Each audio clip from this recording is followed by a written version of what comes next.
je suis Victor Eck, je suis président et fondateur d'une agence événementielle qui s'appelle Les Clés de l'Aubrac.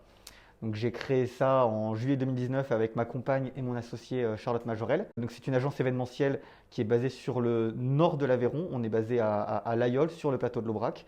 Et l'idée c'est d'organiser des séminaires et des événements professionnels donc à destination des entreprises sur notre territoire. Et l'idée derrière c'était une volonté de dynamiser ce territoire à notre façon via cette activité.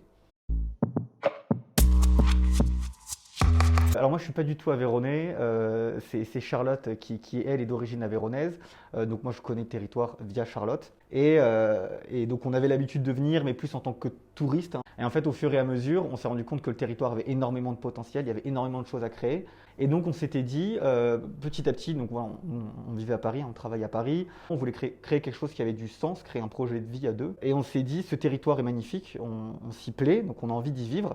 Comment on peut, à notre échelle, bien évidemment, hein, on n'est pas là pour révolutionner l'ensemble du territoire, mais on peut, à notre échelle, contribuer au dynamisme du territoire et essayer de créer des choses nouvelles ou voilà, de créer des choses qui n'existent pas ou existent différemment pour venir dynamiser ce territoire. Et donc, en fait, on est parti de ça, qui était vraiment voilà, comment contribuer à l'attractivité du territoire du plateau de l'Aubrac dans un premier temps.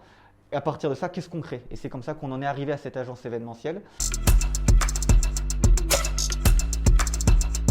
Ça s'inscrit énormément dans ce qu'on fait de plus en plus aujourd'hui. Ça crée un lieu, une communauté où en fait on échange, on partage, on rencontre, c'est intergénérationnel, donc on rencontre plein de personnes de partout. On a plein de choses qui se créent, donc en fait c'est aussi un vivier de créativité parce qu'on se rend compte que quand on travaille avec des personnes qui n'ont rien à voir avec ce qu'on fait mais qui sont à la porte d'à côté et qu'on va prendre un café avec eux, et ben en fait ça donne des idées, il y a un autre regard et c'est là où c'est intéressant. C'est que ça permet d'innover mais d'innover différemment à plusieurs tout en ayant plein de projets différents. Et tout de suite, nous, ça a tilté parce qu'il y avait cette notion de tiers-lieu derrière. Donc vraiment de venir créer, on en parlait tout à l'heure, une communauté autour d'un lieu assez emblématique en plus sur Rodez parce que c'est les anciens haras. Donc c'est un lieu qui est beau, qui est en centre-ville. Et derrière, on a trouvé que c'était très intéressant de venir lier l'aspect économique avec pépinière d'entreprise, l'aspect touristique parce que mine de rien c'est quelque chose qui est donc attrait en fait du territoire parce que c'est quelque chose qui est ouvert au public avec une programmation culturelle assez importante et donc c'est un lieu qui nous d'un point de vue personnel déjà nous a tout de suite intéressés. Ça crée une vie, ça rajeunit, ça donne un élan, un souffle en fait d'innovation et un peu de jeunesse sur la ville et c'est vrai qu'on a rencontré Alan, il y avait plein de projets qui existaient et qui voulaient émerger de cette station-là et qu'on a trouvé génial. Et on dit, mais regardez, à Rodez, en plein cœur de l'Aveyron, on peut créer des choses extraordinaires, innovantes, et venir redynamiser une ville et un territoire. Et ça rajoutait, dans notre secteur d'activité, ça rajoutait un attrait important. On a un lieu multipôle, modulable, en plein cœur d'une ville comme Rodez. Avec à proximité, on peut avoir le cinéma juste à côté, la visite du centre-ville de Rodez avec la cathédrale qui est un endroit assez magnifique, le musée Soulages. Et puis au milieu, on a cette station A où on peut venir faire manger les clients par exemple, les faire travailler parce qu'il y a des salles de réunion, les faire échanger avec d'autres personnes parce que c'est un lieu, c'est du coworking, donc c'est un lieu où il y a plein d'entrepreneurs qui sont là en permanence. Donc c'est vrai que on a déjà eu l'occasion de travailler avec la station A. Il y avait un vrai dynamisme qui se créait, qui nous a intéressés. On avait en face des gens qui répondaient du tac au tac, qui étaient très réactifs. Et donc ça a été pour nous une évidence de travailler avec la station A sur différents clients.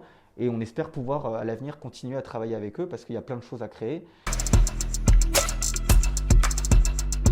En été, quand il y a la prairie qui est ouverte, qu'il y a les concerts, le nombre de personnes qu'il y a, ça montre que les gens aiment ce lieu et les gens veulent peut-être que ce lieu continue d'exister ou qu'il y ait des nouvelles choses qui se fassent et qu'on continue d'innover en permanence avec la station A.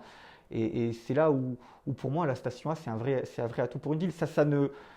C'est pas une concurrence avec ce que la ville vient déjà proposer, c'est un complément à ce qu'une ville comme Rodez peut avoir à offrir déjà à l'heure actuelle. Ça contribue à ramener des nouvelles personnes sur Rodez.